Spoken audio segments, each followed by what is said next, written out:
Hey guys, let's get more news about Steelers, but first, don't forget to subscribe and leave your like. Steelers A to Z, former college QB, LB Jack Colletto trying to earn roster spot at fullback. The past, Colletto joined the Steelers in October after he was released by the San Francisco 49ers 5 days earlier. He spent the rest of the year on the practice squad and signed a reserve/futures contract with the team in January. Colletto was signed to the Niners practice squad after he was cut in training camp.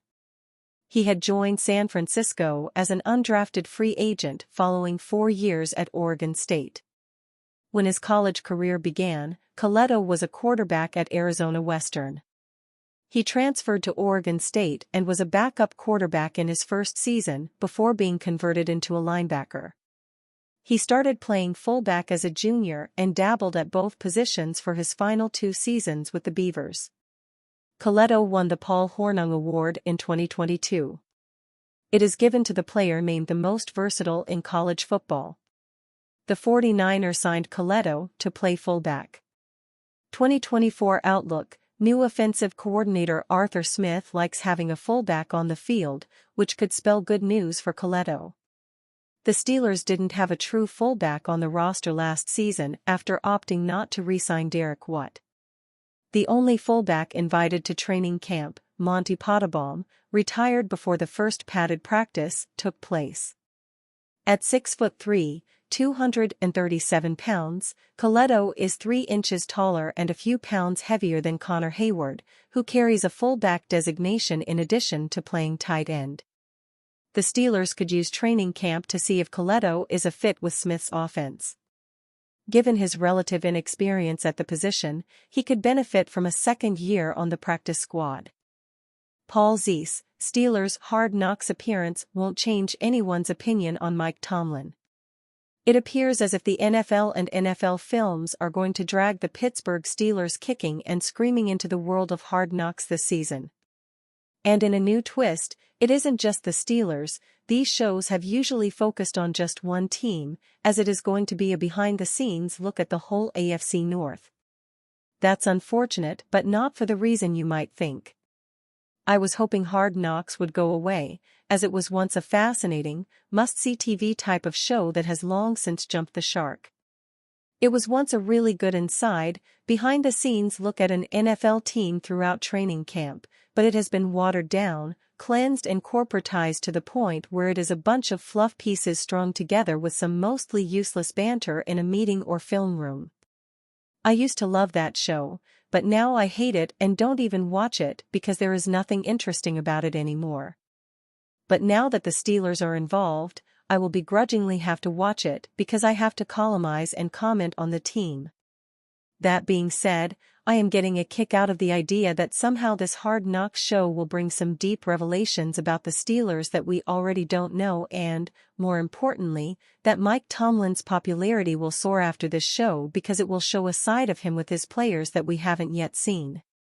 I do agree that Tomlin will come off as the likable players' coach and someone who is able to relate to the modern-day player. I agree that every little instance of him showing this side will be celebrated like he finally won a playoff game by many members of the national and even local media.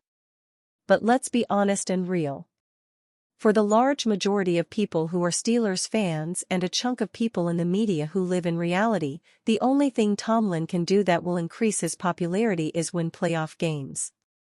And that's really all that should matter at this point, 7 seasons removed the last time the Steelers achieved that. Tomlin is incredibly likable. He is a great role model for his players. He clearly gets it, in terms of relating to them and respecting them as grown men. I have no issues with any of that, and quite frankly, he has been a good face of the Steelers for almost 2 decades. A large reason, though, for his Teflon Tomlin status among so many national media members is because he knows how to play this game as well as any coach I've ever been around. He does come off always as the cool kid among the coaching fraternity, and his sound bites are always good. He is more than willing to jump on national shows, and when he does, he is excellent at doing everything in his power to sound like he is really in touch with the pulse of his team and his players and the NFL at large. He is a great guest, and that is, again, why he has become Teflon Tomlin among so many of them, and any criticism of him is treated as if it is coming from a place of insanity. And every criticism of his lack of success in the playoffs is met with some form of, but it isn't his fault that, insert reason. As I have said several times, though, the Steelers have not won a playoff game in 7 seasons and have only won 3 of their last 12 since 2010. And there is only one constant through all of that, and that is Tomlin.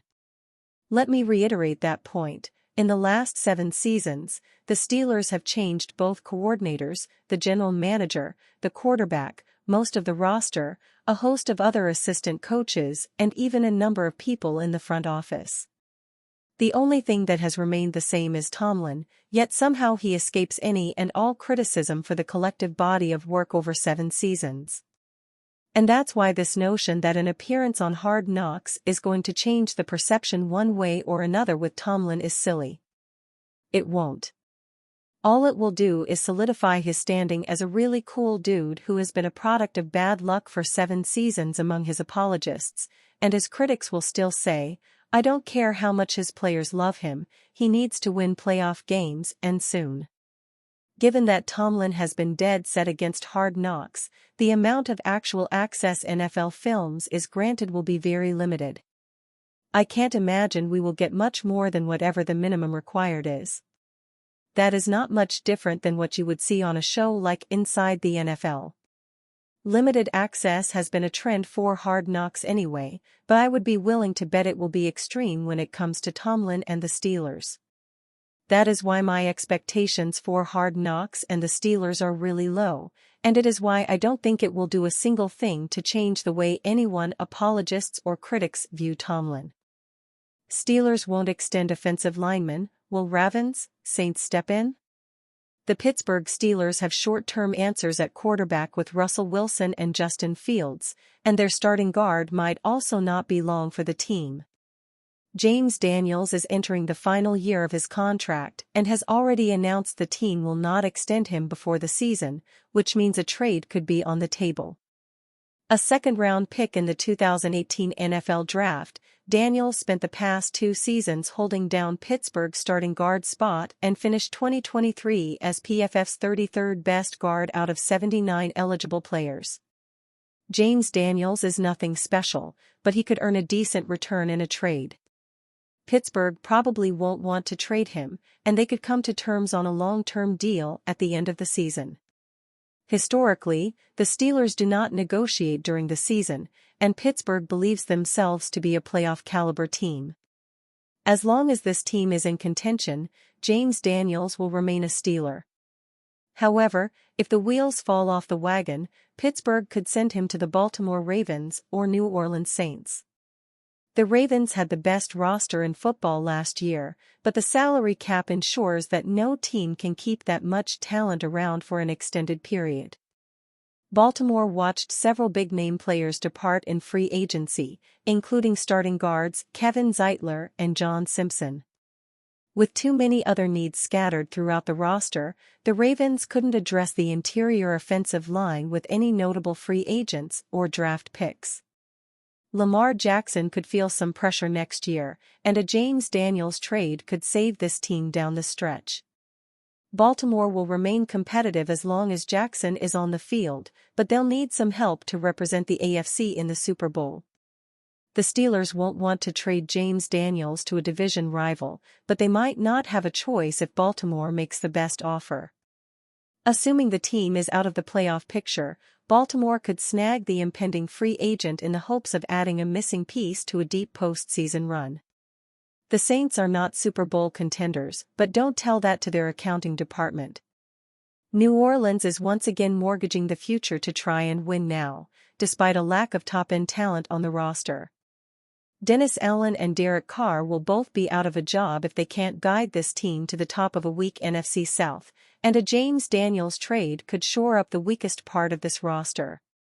The Saints have arguably the worst offensive line in the game, and Carr is one of the worst quarterbacks in the league against pressure.